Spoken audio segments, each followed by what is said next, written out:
She was found with her face burned, her fingertips burned, and her labels cut from every piece of clothing, and in her luggage, 8 different identities, none of them real.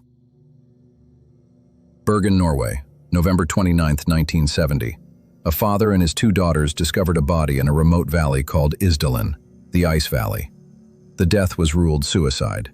The case was sealed. But sealed by whom, and for whose benefit?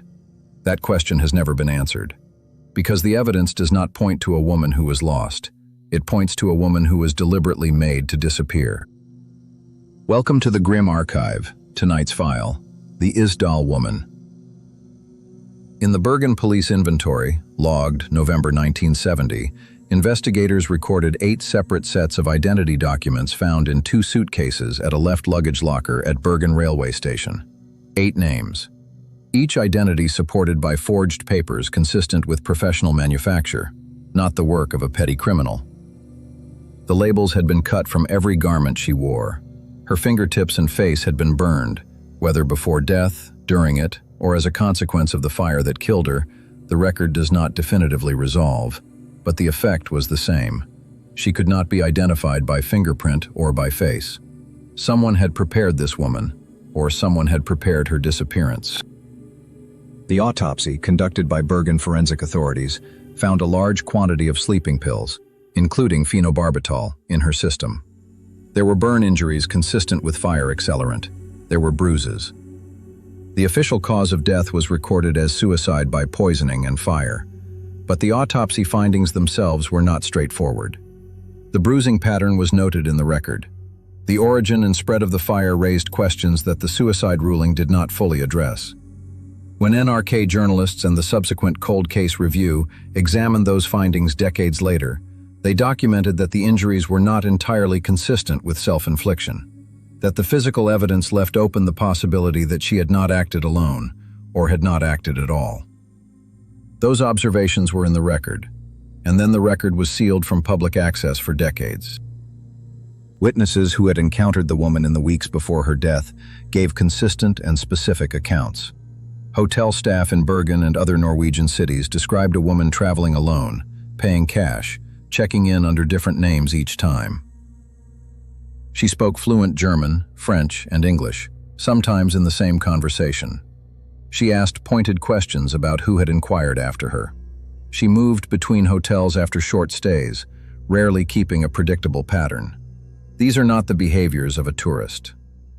Norwegian investigators and the journalists who later reviewed the police files assessed her movement patterns as consistent with professional counter-surveillance tradecraft.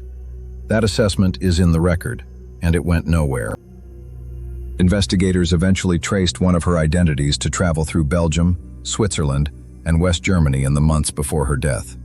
The route followed no obvious tourist logic. It traced the geography of Cold War intelligence transit, cities known as hubs for both NATO and Eastern Bloc operatives. A partial fingerprint recovered from one of her suitcases was run through Interpol. No match was ever returned. Either she had no prior criminal record anywhere in Europe, or her prints had been deliberately removed from accessible databases. Both possibilities were noted in the Bergen police file. Neither was ever fully investigated. The question of why was not asked, at least not in any document that was retained. In 2016 and 2017, the Norwegian Broadcasting Corporation, NRK, working with the BBC World Service on the podcast Untold, the Isdal Woman, revisited the case with new forensic resources. DNA extracted from the woman's teeth was analyzed and compared against modern databases. The results narrowed her probable origin to Central Europe, consistent with German-speaking heritage, pointing toward Austria, Germany, or Switzerland.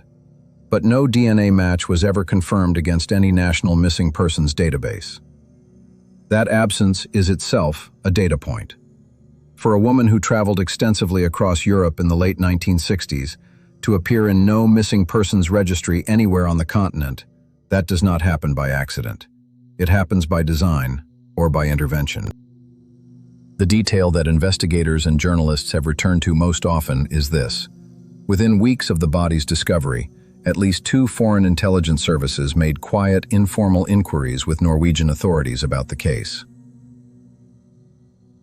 Their identities have never been officially confirmed.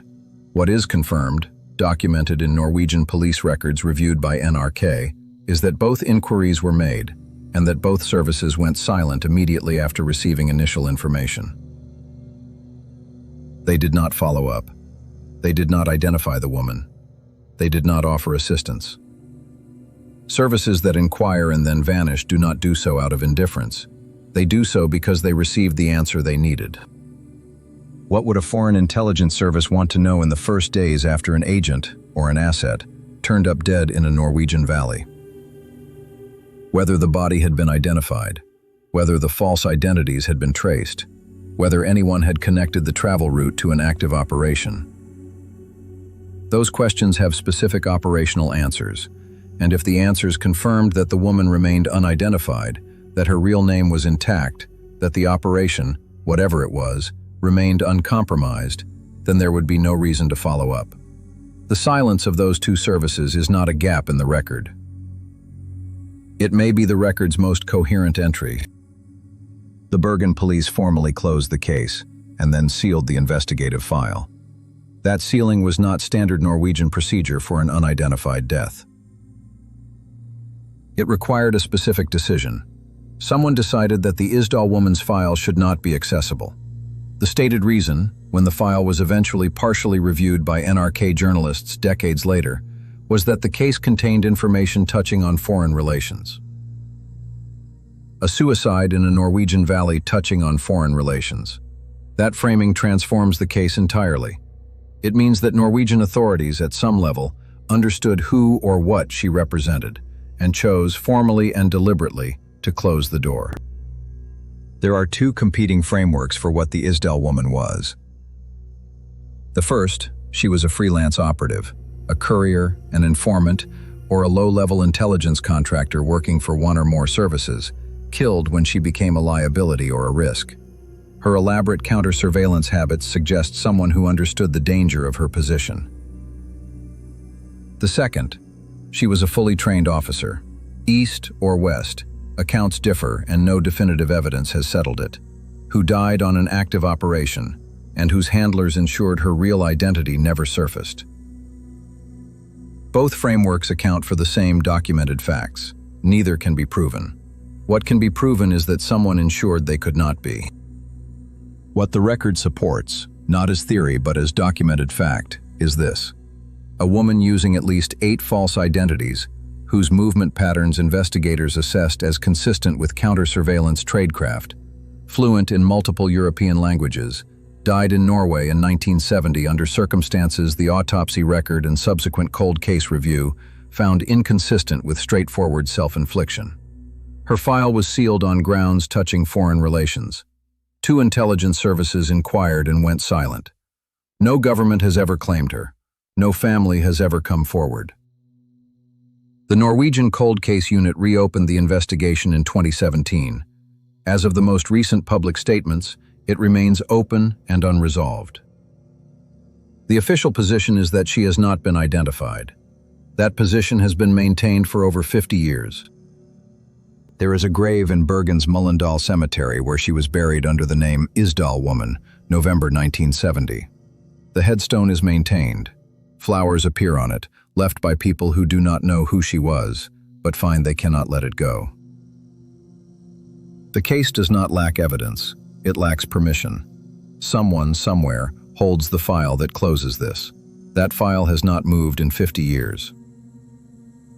Not because the answer is unknown, but because the answer, once confirmed, would require explaining why it was protected for so long. If you want the next file when it opens, subscribe. The archive is always open.